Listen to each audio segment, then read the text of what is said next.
The shadow. It is not just a theory. It is not just a clever metaphor you find in psychology books. The shadow is alive.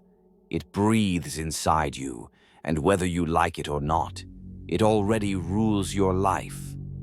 Think about the moments you can't explain, that sudden burst of anger you regret seconds later, the jealousy that poisons your thoughts when a friend succeeds. The way your heart races with shame as you replay mistakes from years ago, mistakes no one else even remembers. You tell yourself, "I'm fine. I'm in control." But deep down, you know you're lying. Because the shadow is still there, hidden behind your smile. It whispers when you're alone. It bends your choices. It shapes your desires. And here's the truth no one wants to admit. The shadow doesn't wait for your permission. It doesn't care about your morals or your plans. It decides long before you do. How many times have you asked yourself, why did I say that? Why did I hurt the person I love? Why did I ruin something good? That wasn't your conscious mind. That was the shadow pulling the strings. So let me ask you this. Are you really the master of your life, or are you just a puppet in the hands of the part of yourself you refuse to face? Carl Jung called the shadow the dark twin of the personality. It is everything you have buried, everything you reject, everything you deny, the thoughts you're ashamed of, the emotions you try to hide, the impulses you pretend don't exist. You think you've killed them, but you haven't. You've only pushed them deeper into the dark basement of your mind. And here is the paradox. The more you try to bury the shadow, the more power you give it. It's like trying to hold a beach ball underwater. You can keep it down for a while, but the deeper you push it, the harder it fights to explode back to the surface.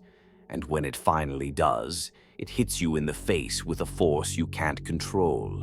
That's why people erupt in rage over small things.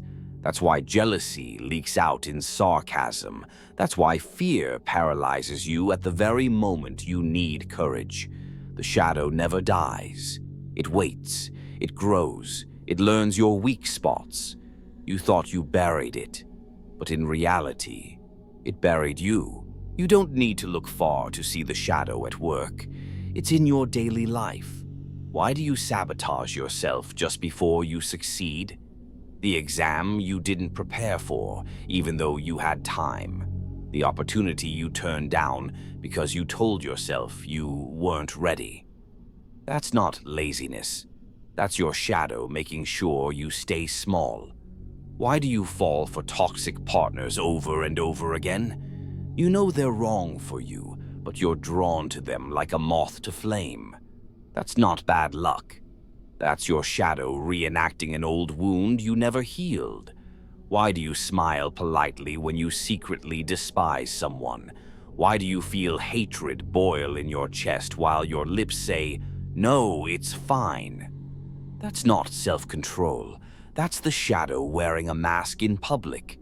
Your shadow writes the hidden script of your life, and if you don't read it, it will keep writing the same tragedy, page after page. Your dreams are not random. They are the stage where your shadow performs, the monster you run from, the stranger who wears your face, the voice that whispers from the dark. That is not meaningless. That is the shadow demanding to be seen.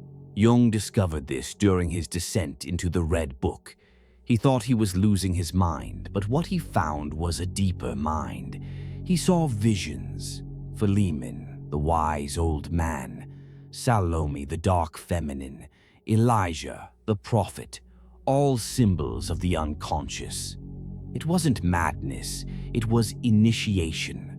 Jung realized the shadow is not the end of sanity, it is the beginning of transformation.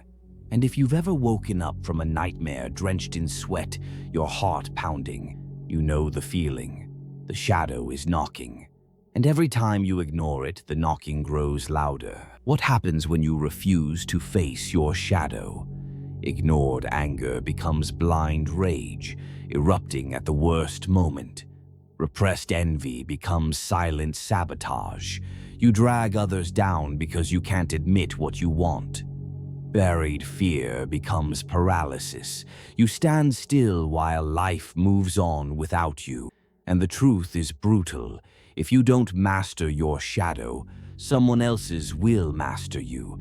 That manipulative boss, that toxic lover, that corrupt leader, they are not smarter than you. They just serve their shadow instead of denying it. And their shadow will dominate yours if you remain blind. Look around the world. Wars, corruption, betrayal. Do you think it's reason guiding those choices? It's the shadow of millions colliding in chaos. The shadow always leaves clues, but most people are too afraid to see them. 3 signs reveal its presence. Irritation. The trait you despise most in others is usually the very trait you've repressed in yourself. Sabotage. That inner voice that whispers, "Don't try. You'll fail anyway." That's not caution. That's the shadow holding you down. Obsession. The thoughts that haunt you, no matter how much you try to silence them. That's the shadow scratching at the walls of your mind. Follow these clues and you'll see it. Ignore them and you'll wonder why your life keeps falling apart. Stand in front of a mirror. Look into your own eyes. Now say out loud the things you never admit. I hate him. I want what she has. I am terrified of failing. If your chest tightens, if your stomach turns, if you want to look away, that is the shadow revealing itself. Most people run. They shut the light, distract themselves, go back to pretending. That's why their shadow owns them.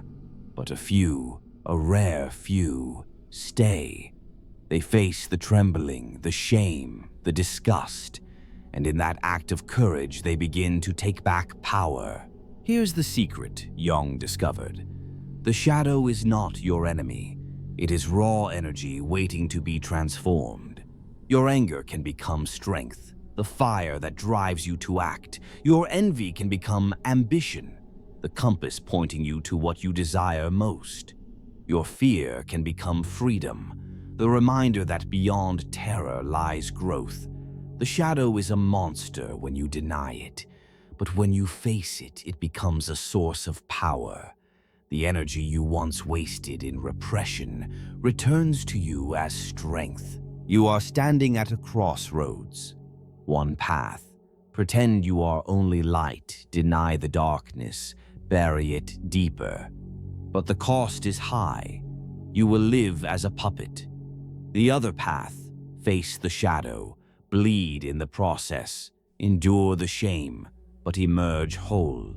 This is why Jung risked everything, why he faced his visions even when people thought he was insane. He knew integration was the only way. So I'll ask you now, will you keep burying it, or will you turn and face the thing inside you that already controls your life? The shadow is not here to destroy you. It is here to complete you. Ignore it, and it consumes you. Face it, and it transforms you. But remember, this is only the beginning. Because if Jung warned us about the shadow within, Nietzsche warned us about the herd outside. If you do not become dangerous, the herd will swallow you whole.